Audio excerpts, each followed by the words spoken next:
All right, so are you ready to like really unpack this memoir, How I Became God's Lonely Man at Taco Bell?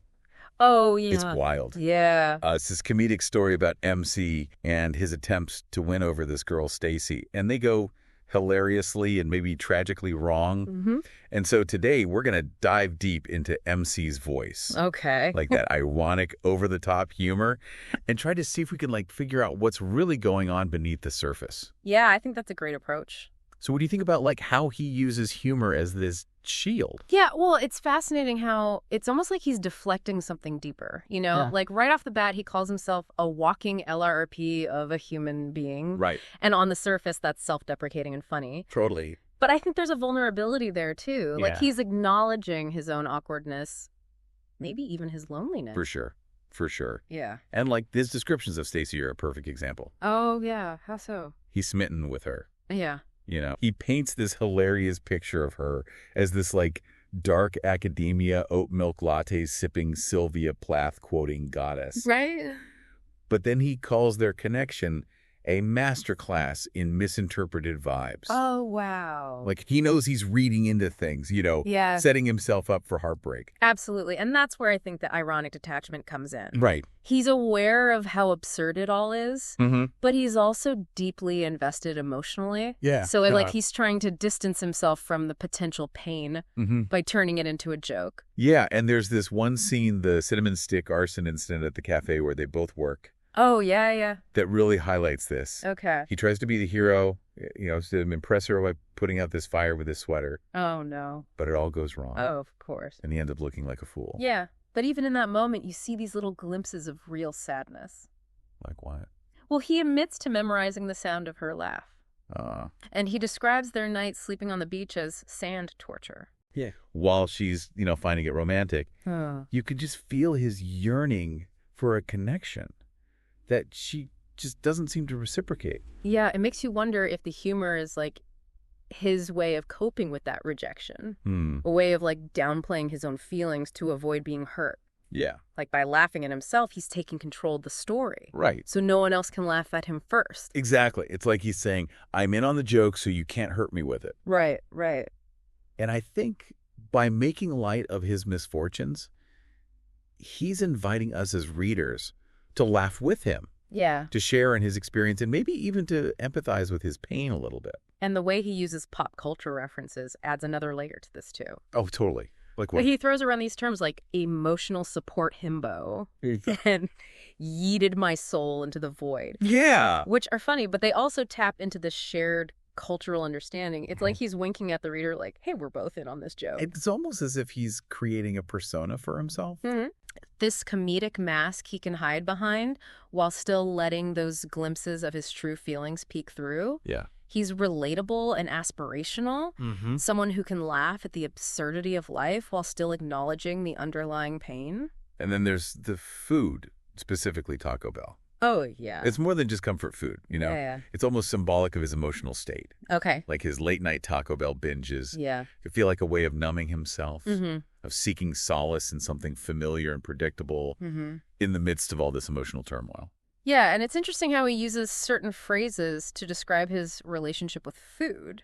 Oh, yeah, like what? Well, he calls his coffee a sadness latte and talks about drowning his sorrows in cheesy, crunchy oblivion. Right. It's humorous. Yeah.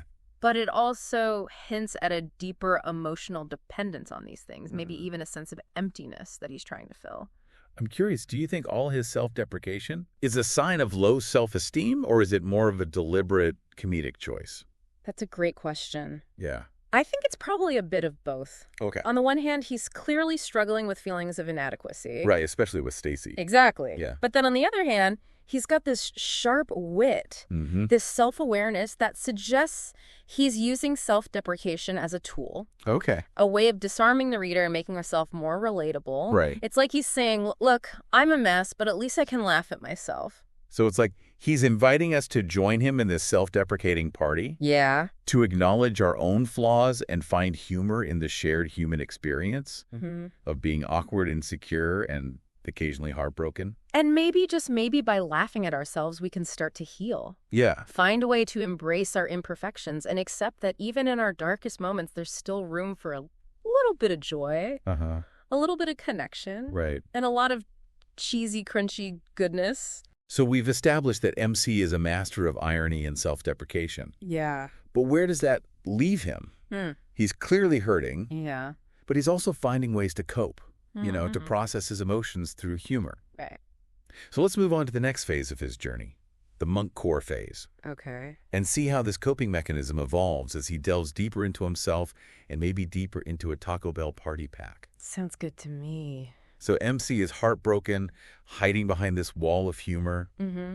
and then things take a turn for the, well, monk core. Monk core. Yeah, it's like the aesthetic you see online, Oh, yeah. all about simple living meditation, Right. almost like a romanticized version of monastic life. Right. But in MC's case, it's his dorm room turned into a sad guy sanctuary. Yeah. And what's interesting here is that it's not just an aesthetic for him, it's functional. Yeah. Like he's literally creating a physical space to reflect his inner state. Mm-hmm. I mean, he renames his bed the Pew of Penance. Oh my gosh. Like it's so over the top. Right. But it also speaks to a genuine desire to withdraw, to find solace in being alone. And this is where his online presence takes off, Right? right? Yeah. He accidentally attracts this whole celibacy is bliss following. What? Yeah, people who are just as disillusioned with love as he is. Oh, wow. And they're finding solace in like his comedic despair.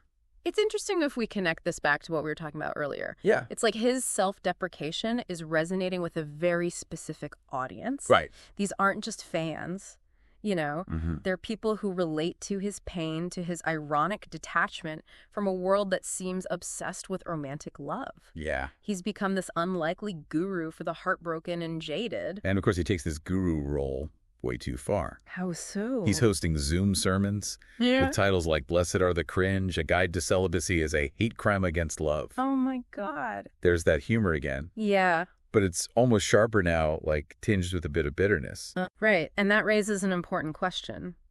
What's that? Is this humor evolving? Okay. Or is it masking a deeper disillusionment? Hmm. The monk core persona started as a coping mechanism, Uh-huh. but now it's become something performative. Okay. It's like he's playing a character even to himself. Right. And then the whole thing implodes spectacularly. Oh, no. Wow. When the leader of his online following, a woman named Elder Karen, Elder Karen? seriously, Oh, no. turns out to be running a pyramid scheme. Oh, wow. So he can't escape the absurdity even when he's trying to retreat from the world. Exactly. Wow. It's like MC can't escape absurdity Right. even when he's trying to retreat from the world. And this is where we see that tension, Okay. between his desire for connection Mm-hmm. and his fear of being vulnerable Right. play out on a larger scale. Yeah. Like he's drawn to this online community, Uh-huh. but he's also wary of it. Right. And when Elder Karen betrays his trust, it just reinforces his cynicism, his belief that real connection is just impossible. It's almost like he set himself up for this disappointment. Yeah. He's created this persona of the lonely, cynical guy. Mm-hmm. And then the world just confirms his expectations. It's like a self-fulfilling prophecy. Exact out on the internet stage. But even in this moment of betrayal, he doesn't lose his sense of humor. That's true. Like he documents the whole debacle online, He does. turning his pain into content, Wow. into like a shared experience for his followers. So it's like he's saying, see, I told you so, love is a lie, and online communities are just as messed up as the real world. Right. So he's back to square one, Oh. disillusioned with love, betrayed by his online community, Yeah. and still working night shifts at Taco Bell. Poor guy. Where does he go from here? Well, that's what makes the next part of his journey so fascinating. Okay. He's hit rock bottom, Uh-huh. but instead of giving up, he finds a way to channel his experiences into something unexpected, something that ultimately leads him to a kind of peace, Right. albeit a slightly cheesy, crunchy kind of peace. Okay, I'm intrigued. Let's dive into the final act of this memoir and see how MC navigates this post-monk core, post-cult, post-everything phase of his life. Let's do it. Okay, so MC's journey has taken him from heartbreak to monk core to like internet cult leader and back again. I know, it's wild. And he's still working at Taco Bell, still grappling with his feelings for Stacy. Right. But now there's this new twist.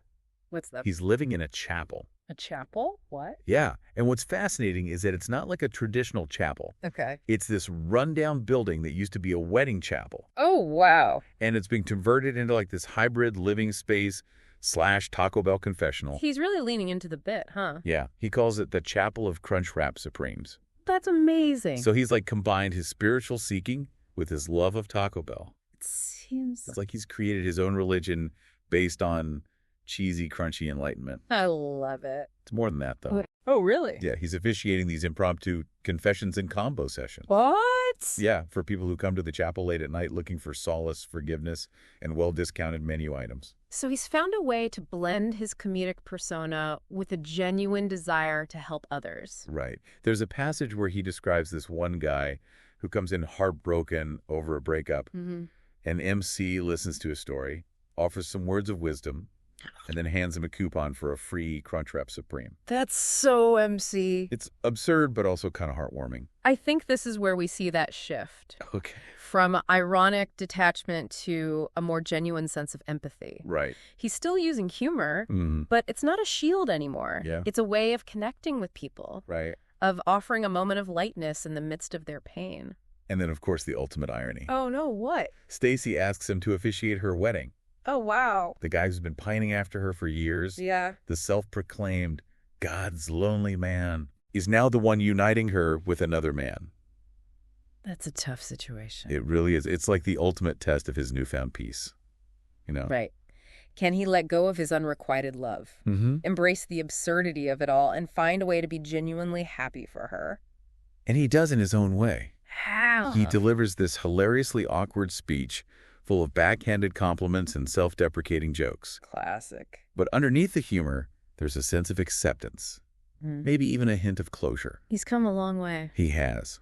And he even manages to slip in a sly reference to Taco Bell. He does not? He does, comparing their love to the unbreakable bond of a cheesy gordita crunch. Oh, MC. It's his way of acknowledging their shared history, Yeah. the heartbreak and the humor that have brought them to this point. So at the end of this wild ride, where do we find MC? Well, he's still living in his Taco Bell chapel, Okay. still working night shifts, Uh-huh. still embracing his unique brand of lonely. Mm-hmm.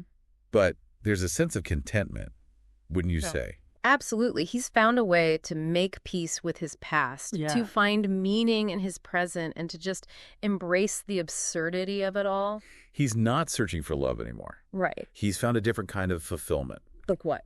in helping others, Okay. sharing his story and finding humor in like the most unexpected places. It's like he's finally accepted his role as God's lonely man, Uh-huh. but he's redefined what that means. Right. It's not about isolation anymore. Yeah. It's about finding connection in unexpected ways, Mm-hmm. about creating your own community, even if that community is built around late night confessions and Crunchwrap Supremes. And maybe that's a more honest, more authentic connection than the romanticized ideal he was chasing after all along. Right. He's embraced his flaws, his quirks, his love of Taco Bell. Yeah. And in doing so, he's found a way to be truly himself. Lonely or not? Exactly. Hmm. So what can we learn from MC's journey? That's a good question. Maybe it's that sometimes the best way to deal with heartbreak is to laugh at it, you know? Yeah. To find the absurdity in the pain Mm-hmm. and to create something meaningful out of the wreckage. It's a good reminder that happiness doesn't always come in the form we expect. Right. Sometimes it's found in the most unexpected places, in the most unlikely of communities, Mhm. and in the cheesy, crunchy embrace of a late-night Taco Bell run.